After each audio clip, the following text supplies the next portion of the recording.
शहर की सबसे बड़ी जामा मस्जिद हुआ करती थी, जहाँ जाकर के नमाज पढ़ी जाए और शहर के अपने मोहल्ले के लोगों से मुसाफा किया जाए, एकता और भाईचारे का संप्रेषण किया जाए। बच्चों को दीनी तालीम होना बहुत ज़रूरी है, भाईचारा होना, और साथ ही साथ आज के समय में एजुकेशन भी उतना आवश्यक हो गया है। इनकम होता है उसका 2.5% ज़कात निकालते हैं, ताकि जितने भी और गरीब मुसलमान हैं, और इसमें सिर्फ मुसलमान नहीं, हमारे हिंदू भाई भी शामिल होकर हमारे साथ ईद मनाएं। जी, यहाँ कोई ज़रूरी नहीं है कि मैं आपको पहचानता हूँ तो आपसे गले मिलूँ, नहीं पहचानता हूँ तो न मिलूँ।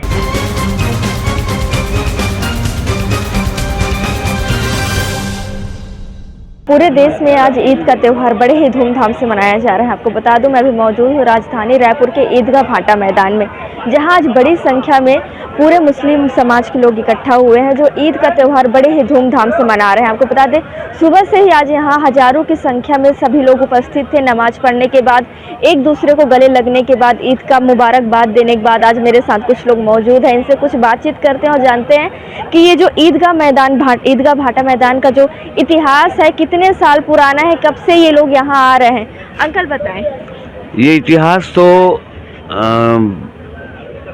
सालों साल पुराना है। जब यहाँ पर मैदान हुआ करता था, मेरी आज उम्र 72 साल है।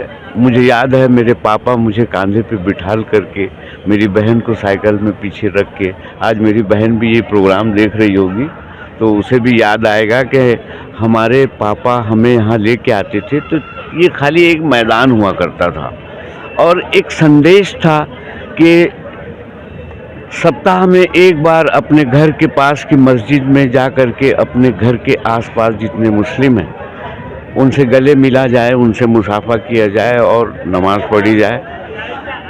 माह में एक बार शहर की सबसे बड़ी जामा मस्जिद हुआ करती थी, जहाँ जा कर के नमाज पढ़ी जाए और शहर के अपने मोहल्ले के लोगों से मुसाफा किया जाए, एकता और भाईचारे का संप्रेषण किया जाए। और साल में एक बार अपने शहर का एक मुकम्मल जगह, जैसे ये बड़ी ईदगाह है, उसका नाम ही ईदगाह रखा गया और ईदगाह बनाई जाए जहाँ पर शहर के सारे मुस्लिम आ कर के गले मिलें, हाथ मिलाएं, दिल से दिल मिलाएं और एकता और मोहब्बत का संदेश पैदा करें, क्योंकि इस्लाम मोहब्बत और भाईचारे से पैदा होता है और उसी से बढ़ता है, पनपता है। तो उस बढ़ाने की जो प्रक्रिया है, उसके अंतर्गत सारे विश्व में, ख़ासतौर से हमारे हिंदुस्तान में आप देखिएगा हर जगह एक ईदगाह होती है जहाँ सारे लोग जमा होते हैं। तो इस तरह से हमें सदियों से, सालों से हम देख रहे हैं, यहाँ सारे मुस्लिम परिवार के लोग अपने बच्चों के साथ आते हैं और बच्चे उन यादों को सहेज कर रखे रहते हैं जो मैंने भी सहेजी, मैंने आपसे शेयर की। अब इन यादों को आगे हमारी नई जनरेशन कैसे ले जाएगी, वो ये भी। पहले और अब में कितना फ़र्क आया है? पहले अब में बहुत फ़र्क है, बहुत फ़र्क, मतलब बहुत अच्छा फ़र्क है कि पहले मोहब्बत से जो लोग मिलते थे, आजू बाजू वालों से मिले फिर चल दिए, ऐसा होता था। फिर वो धीरे धीरे बढ़ने लगा, सारे एक दूसरे से। यहाँ कोई ज़रूरी नहीं है कि मैं आपको पहचानता हूँ तो आपसे गले मिलूँ, नहीं पहचानता हूँ तो न मिलूँ। ये चीज़ें शहर की मस्जिदों में पढ़ने में नहीं मिलती। बड़ी ईदगाह में पढ़ने का ये बहुत बड़ा एक फ़ायदा है कि यहाँ पर सारे लोग, सारों की इच्छा रहती है कि हम हर किसी से मिले, गले मिले। ये आप अभी जैसे भैया ने बताया कि अब नई जनरेशन अब इसको संभाल रही है, तो कितना कुछ फ़र्क आपको दिख रहा है? सबसे पहले तो आप सभी को ईद की बधाई है, पूरे शहरवासी और राज्य के वासी और भारत देश के सभी वासियों को ईद की बधाई है। और ईद का त्यौहार यही संदेश देता है कि हमें भाईचारा के साथ ही रहना है। मुस्लिम भाई भी और जो अन्य धर्म के हैं, सभी धर्म जो है भाईचारे का ही संदेश देते हैं। किसी कारणवश कुछ बातों पे कभी मनमुटाव हो जाता है, इसीलिए त्यौहार के सेलिब्रेशन होते हैं कि हम उन गिले शिकवे को दूर करें और आपसी भाईचारे की ओर बढ़ें। और पहले और अभी के समय में ऐसा कुछ खास बदला नहीं है। ये पुराने समय से देखा गया है कि जो है किसी कारणवश कुछ समस्या आती है तो उसमें बड़े जो लोग हैं समाज के, वो मिल करके उसमें फिर से शांति लेकर के आते हैं। और आज का खास दिन ये संदेश देता है, पूरे 30 दिन रोज़े रखने के बाद, कि आज मीठी सेवई से जो है घर वाले जो है मुँह मीठा करते हैं और जो है भाईचारे का संदेश देते हैं। सभी वर्ग के लोग, सभी धर्म के लोग आपस में मिलते हैं और आज और अभी 2 दिन तक ईद के जो मिलन समारोह भी होते हैं, जिसमें जो है सभी मिलकर एकजुट होकर फिर से जो भी गिले शिकवे उसको दूर करते हैं। इतिहास में देखा जाए तो रायपुर का काफ़ी इतिहास रहा है, छत्तीसगढ़ का काफ़ी इतिहास रहा है। पूरे देश में छत्तीसगढ़ एक शांति का राज्य माना जाता है और रायपुर भी हम लोगों को जैसा मामा जी ने बताया कि हम लोगों को भी आते 10-12 साल 15 साल यहाँ हो गए हैं। तो यहाँ की कमेटी भी बहुत अच्छा जो है इस बारे में आप सुने होंगे, स्पीच पहले दे रहे थे कि कितने जो है क्रिस्टल क्लियर और प्योरिटी के साथ एक बड़े कैलकुलेशन को कैसे समाज के हित में लगाया जाता है। स्कूल खोलने की भी बात हो रही थी और अभी वर्तमान में भी काफ़ी सारे स्कूल ऐसे मुस्लिम समाज के द्वारा संचालित हैं जो सभी धर्म के लोगों के लिए भले के लिए काम करने के लिए लगे हुए हैं।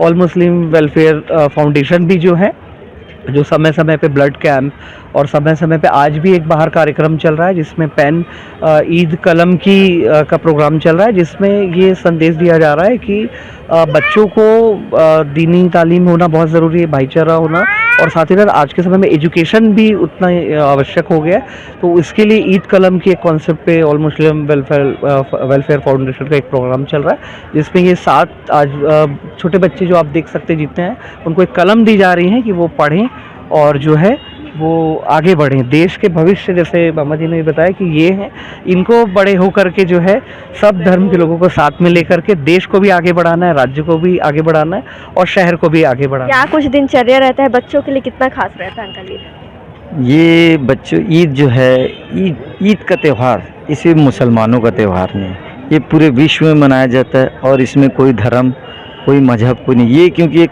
खुशियाँ बांटना है और खुशियाँ आदमी सभी धर्म के साथ बांट सकता है, इसको इसीलिए इसको मीठी ईद बोला जाता है। और इस आपको एक इतिहास बताता हूँ कि जब 1947 में हमारा देश आज़ाद हुआ था, उस समय रमज़ान शरीफ पड़ा था और जो पहली ईद हुई थी हमारी, वो स्वतंत्रता दिवस के मौके पर उस समय ईद जो हुई थी उसको बहुत ही पूरा देश बहुत हर्षोल्लास के साथ एक साथ मनाया था। ये मैं आपको 1947 का इतिहास बता रहा हूँ और उसमें सभी धर्म के लोग, और ईद का एक जो त्यौहार है इसमें हमें सभी बच्चों को हम लोग ईदी मतलब कुछ पैसे देते हैं ईदी के लिए, बहनों को भी देते हैं, बहनों का भी ये त्यौहार है। भाई जितने भी हमारे मतलब रिश्तेदार है उसमें जो भी नाइत्तेफाकी होती, गिले शिकवे होते हैं, उसको दूर करके एक साथ मनाने का पर्व है। इसमें अपने से जो गरीब रहते हैं उनको फितरा दिया जाता है, जो अपने से ऊपर वाले उनको फितरा दिखा, ताकि वो भी हमारे साथ ईद मनाए, उनको कपड़े बांटे, उनको मतलब ज़कात दे, फितरा दे। अपने जो जितने भी प्रॉफिट है, साल भर का जितना भी इनकम होता है उसका 2.5% ज़कात निकालते हैं, ताकि जितने भी और गरीब मुसलमान हैं, और इसमें सिर्फ मुसलमान नहीं, हमारे हिंदू भाई भी शामिल होकर हमारे साथ ईद मनाएं। इसलिए ईद का त्यौहार बहुत ही ख़ास, और इस देश में क्या, और इसको आपको बता दूं कि भारत देश में ईद का त्यौहार तो बहुत ही एक सतरंगी के रूप में, क्योंकि इसमें सभी धर्म के लोग मिलकर इसको मनाते हैं। भले और पाकिस्तान जो भी देश होगा वहाँ तो सिर्फ मुस्लिम है, लेकिन हिंदुस्तान का एक अलग ही माहौल रहता है ईद में, जो यहाँ का है वो वैसे वर्ल्ड में कहीं भी नहीं है दुनिया में। तो इसलिए हम हिंदुस्तान के त्यौहार, इस ईद के त्यौहार को बहुत ही ख़ास और बहुत ही उससे मनाते हैं। और मैं आपको ईद की हार्दिक शुभकामनाएं देता हूँ। और कुछ पूछना? ठीक, थैंक यू। तो मेरे साथ मौजूद थे कुछ लोग जिन्होंने इस मैदान का इतिहास बताया कि कितने साल से ये लोग यहाँ आ रहे हैं, कितना कुछ खास रहता है इनके लिए, ईद बच्चों के लिए कितना खास रहता है, सबकी जानकारी आज यहाँ मौजूद जो नमाज पढ़ने आए थे मुस्लिम सभी लोगों ने दी। कैमरा पर्सन अजहर के साथ में शारदा काशी, रायपुर।